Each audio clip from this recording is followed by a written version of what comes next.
Assalamualaikum dear student, I hope you are all well dear student. Before our U3 exam we start with the chapter money maths and today we will continue with that chapter. So open up your book at page number 99. ठीक है, तो हमने इसकी first exercise जो थी वो कर ली थी. अब सेकंड जो है इसका पेज नंबर 99 पे देखिए. आज हम कुछ न्यू कॉन्सेप्ट जो हैं वो सीखने जा रहे हैं अबाउट मनी. ओके, तो यहाँ पे जो लिखा है मैं आपको सीधा बता देती हूँ. जैसे हम लिखते हैं ना रुपी, RUPEES रुपीज़, जब वो पैसे, ठीक है, मनी को रिप्रेजेंट करने के लिए. इसी रुपीज़ को हम लिख सकते हैं RE, शॉर्ट फॉर्म इसकी, ठीक है. RS, जैसे आप देखते हो ना पैकेट्स पे क्या लिखा होता है, प्राइस क्या लिखी होती है, RS में लिखी होती है R. और ये जो है ये है इंडियन रुपी का सिंबल, ठीक है. इससे भी रुपी को रिप्रेजेंट कर सकते हैं हम, मनी को रिप्रेजेंट कर सकते हैं, ठीक है.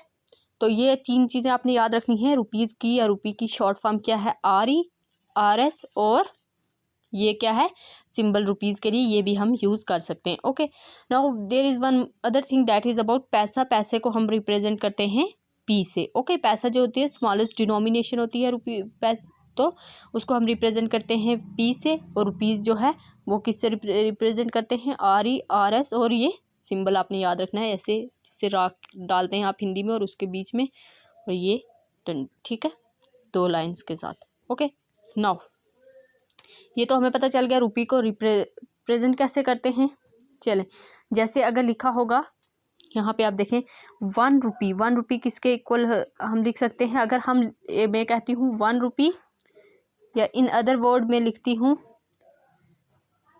RE 1, ठीक है, या ये सिंबल डाल के 1, तो यहाँ क्या आएगा, इक्वल. मीन्स ये रुपी और ये रुपी दोनों सेम है, मतलब ये भी 1 रुपीज़ है और ये भी 1 रुपीज़ है, सिर्फ सिंबल्स का फ़र्क है. मतलब ये भी 1 रुपीज़ है, जो ये सिंबल के साथ है ना, ये भी 1 रुपीज़ है. ये सिर्फ सिंबल्स का या इसके रिप्रेजेंटेशन का डिफरेंस है. ओके, ठीक है, हम किसी तरह भी इसको रिप्रेजेंट कर सकते हैं. मैंने कहा ये आपकी शॉर्ट फॉर्म्स होती हैं RS या ये सिंबल. ओके, इसी तरह 50 पैसा को हम कैसे लिख सकते हैं, 50P. P किसको रिप्रेजेंट करता है, पैसा को. Okay, one more thing here is about how to write paisa with rupees. ओके, अगर मैं कहती हूँ मेरे पास है 10 रुपीज़ 50 पैसा, ठीक है, मैं लिखती हूँ 10 रुपीज़ 50 पैसा, और मैं आपसे कहती हूँ कि आप इसकी शॉर्ट फॉर्म बताएं, तो कैसे आप इसको शॉर्ट फॉर्म में लिखेंगे, तो मैं आपको बताती हूँ. जो आपकी लेफ़्ट साइड होती है, this is your left, this is your right. Okay, एक बात आपने याद रखनी है, लेफ़्ट साइड पे आप लिखते हैं रुपीज़ को और राइट साइड पे पैसा को लिखते हैं, और दोनों को अलग किससे करते हैं, एक पॉइंट डाल के, ठीक है. अभी मैं आपको लिख के बताती हूँ. जैसे ये 10 रुपीज़ 50 पैसा, तो इसको मैं लिख सकती हूँ, मैंने जैसे अभी आपको बताया हम सिंबल लिख सकते हैं रुपी के लिए, तो रुपी कितने हैं 10, और फिर हम मैं डाल सकती हूँ यहाँ पे पॉइंट और 50.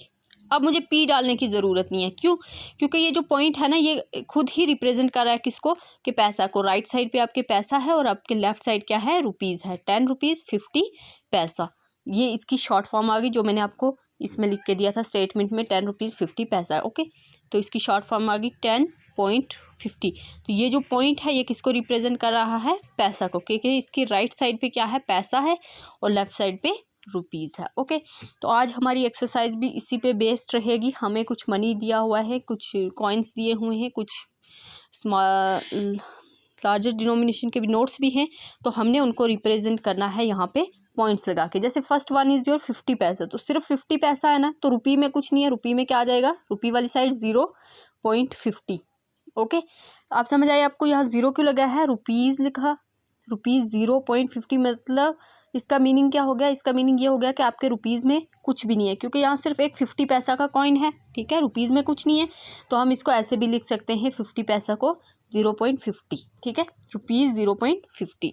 ओके, नेक्स्ट देखें आप अपनी बुक पे, आपको क्या है दिया हुआ, बी पार्ट इसका 1 रुपी का कॉइन दिया हुआ है और 50 पैसा का, ठीक है. अब हमारे पास 1 रुपीज़ मतलब रुपीज़ में है कुछ, यस 1 रुपीज़ है, और पैसे में क्या है, अगेन 50 पैसा है, पॉइंट लगाएंगे और 50 लगा लेंगे, ठीक है. आपके लेफ्ट साइड पे रुपीज़ को रिप्रेजेंट हो रहा है और राइट साइड पे पैसा.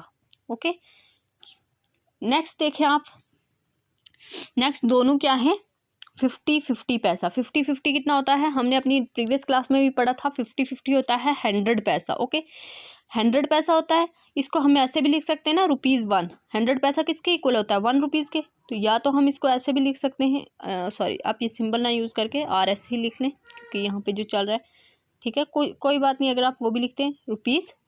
ओके, ₹1 भी लिख सकते हैं और फिर पॉइंट लगा के 00 मीन्स पैसा क्या है इस बार आपके पास 00 है। ठीक है, क्योंकि आपने इसको रुपीज़ में प्रेजेंट कर दिया। ठीक है, अब चलें नेक्स्ट देखें। थर्ड देखें, आपके 50 पैसे के 3 कॉइन्स हैं। 50 पैसे के 3 कॉइन्स मीन्स 150 पैसा, ऐसे है ना, 150 पैसा है आपके पास ये वाला। ठीक है, डी पार्ट। अब आप इसको कैसे लिख सकते हो, रुपये में आपने लिखना है ना। ठीक है, ₹1.50। ठीक है, क्योंकि 100 पैसा का क्या बन गया, ₹1 बन गया। हमारे पास बच कितने गए, 100 पैसा। अगर 150 में से 100 पैसे चले गए, वो ₹1 बन गया, तो कितने बच गए, 50 पैसा। तो 50 पैसा को एज इट इज़ हमने 50 पैसा ही रिप्रेजेंट किया, क्योंकि 100 पैसे का जाके ₹1 बनता है, ₹1 बनता है। ओके, आई होप कि आपको ये समझ आई होगी कि यहाँ पे मैंने 1.50 क्यों लिखा। ठीक है, ₹1.50। ओके, इसी तरह जो नेक्स्ट डिनोमिनेशन के कॉइन वाले हैं वो आप खुद करेंगे। ठीक है, ये वाले आप खुद करेंगे। अब देखें ये वाला कैसे आएगा, और ये वाला तो ₹3 डायरेक्ट हो जाएगा, पैसे में 00 आ जाएगा। ये वाला देखें 5 और 2 कितना होता है, ₹7 आ जाएगा, पैसे में क्या हो जाएगा 00, क्योंकि पैसा कुछ भी नहीं है। जब पैसा होगा तब हम पैसा लिखेंगे। जैसे इस केस में पैसा है 50 पैसा, तो हम रिप्रेजेंट करेंगे 50 पैसा।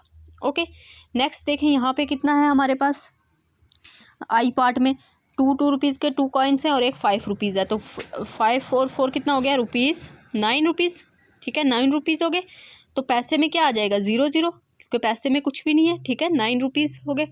नेक्स्ट देखें, जे पार्ट हमारा, हमारे पास ₹10 का नोट है और ₹2 का कॉइन है और ₹1 का कॉइन है। तो कितने हो जाएंगे ये ₹13। तो कितने हो जाएंगे ₹13, और पॉइंट के बाद क्या आएगा 00, because we have nothing left. हमारे पास पूरा हो गया कंप्लीट, पैसा कुछ भी नहीं बचा है, इसलिए पैसे की जगह क्या आएगा 00। ओके, नेक्स्ट देखें, नेक्स्ट के पार्ट देखें इसका। ₹20 का नोट है, एक ₹5 का कॉइन है और एक 50 पैसे का। अब इसको ध्यान से देखें, 20 जो रुपीज़ वाले हैं हम वो एक तरफ ऐड कर लेंगे और जो पैसे वाले हैं वो एक तरफ। देखें 20 और 5 कितना हो जाएगा 25। तो हम पहले सिंबल डालेंगे ₹25। ठीक है, ये तो हमारे रुपीज़ को। हेयर वी हैव पैसा आल्सो, तो कितना पैसा है 50 पैसा, पॉइंट डालेंगे और 50। और आप पी नहीं लिखना है, जब आपने रुपीज़ लिख दिया तो आपने पी नहीं लिखना है। क्यों, क्योंकि ये पॉइंट जो है ये खुद ब खुद बता रहा है कि इस तरफ पॉइंट के राइट साइड पे क्या है, आपके पैसे हैं। तो ₹25.50 पैसा। ओके, इसको हम ऐसे रीड करते हैं। ठीक है, अब लास्ट वाला पार्ट अब आप खुद करेंगे। उसके साथ आ जाएंगे क्वेश्चन नंबर 2 पे।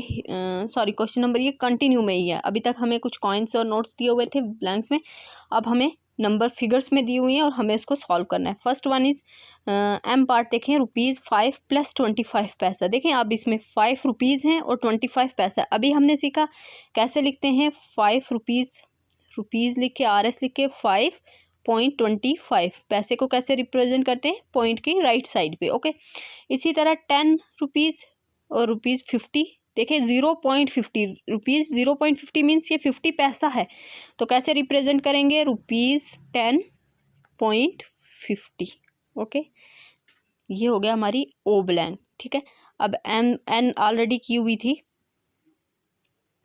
देखें एन में ध्यान से देखें, 50 पैसे नहीं है दोनों, एक ₹50 है।